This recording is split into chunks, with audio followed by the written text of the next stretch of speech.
What about these Jags, man? Weren't they last in the division? Yeah, they were, man. They were looking pretty bad. How do you think they're going to fare out? You know, they got Trevor Lawrence, and they actually have some sort of offensive presence. But bigger question, you know about this. What do you think about Urban Meyer coming from college now to the NFL? What do you truly expect for him in his first year, Mike? Urban Meyer is taking over this team. Yeah, man. And it's right in this old stomping grounds down there. Yep. And he brought Tebow back. Game time. They're gonna be.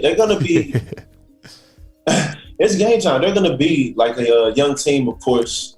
I think they operate like a young team. I don't have a record for them, but I see them winning some games and being in some close ones, like a fighter team. One of those teams that you can't go to sleep on. Yes, that's exactly how I feel about it too. Level, but they'll catch you slipping. Yes. Right. I think they'll look something like what the Cincinnati Bengals or the Los Angeles Chargers looked like last year, where it's like you don't expect them to win these games, but they're in them and they might steal a few.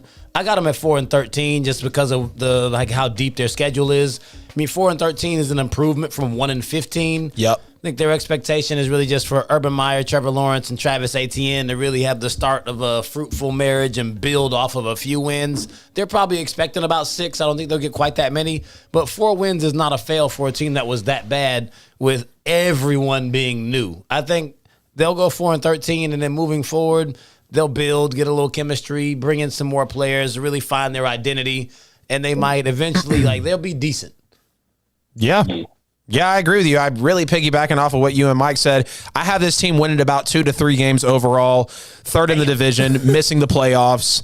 Yeah, it's tough because, you're wondering what Urban Meyer is going to be. Everybody's assuming that Trevor Lawrence is going to be over here and, be able to ball out. But, we still have to see what he's going to be in the NFL. I know the fans are expecting him to win Rookie of the Year, and I think they also expect this team to give some teams issues in the NFL because they feel a little slept on considering the additions to their team. They got Trevor Lawrence, they got Etienne. They've still got a couple of receivers. They actually brought in Marvin Jones, to be next to DJ Shark and Laviska Shenault as well. You've got Carlos Hyde that they brought in. And overall, they feel like they're bringing in some players that can maybe contribute to, like you guys said, being a Panthers team or a Chargers team that, they're not going to win the game, but you still have to play with 80 to 85% intensity because they're not just going to go away.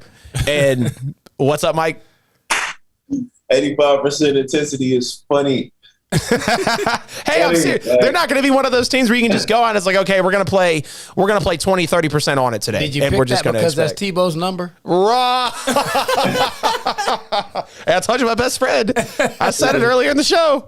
I got the Florida ties, man. But I think in reality, for this Jaguars team, I do think Trevor Lawrence takes home Rookie of the Year. I think it's kind of already slated for him. We've heard best prospect since Andrew Luck, and we know the guy's great. We don't have to go back and rehash everything he can do. But I think he's going to actually be able to push himself into the record books. I think he could surpass Cam Newton for the 3rd most passing yards all time by a rookie, maybe throw for about 4,200 yards just because I think he's going to have to sling the ball for his life. There's not really a whole lot of offensive, production out there, offensive protection, on the line. So we're going to be curious as to how Trevor Lawrence can adjust because he's been with that Clemson team his whole time. They got Travis Etienne, like I mentioned, James Robinson out of the backfield, who was that undrafted rookie. He was top 10 in the league last year, still in his rookie deal with the rushing yards and everything. So that James Robinson is going to be a force to be reckoned with. They got Tyson Campbell out of the draft. This is a big reason, like I said, with them being a Panthers, Chargers type of team,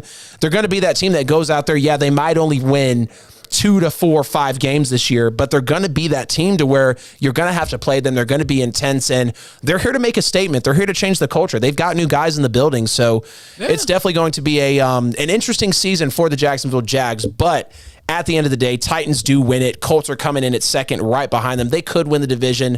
Then I've got probably Jags and Texans can flip-flop between 3 and 4. Yeah. So Texans at the bottom. Yeah. Texans are pretty bad.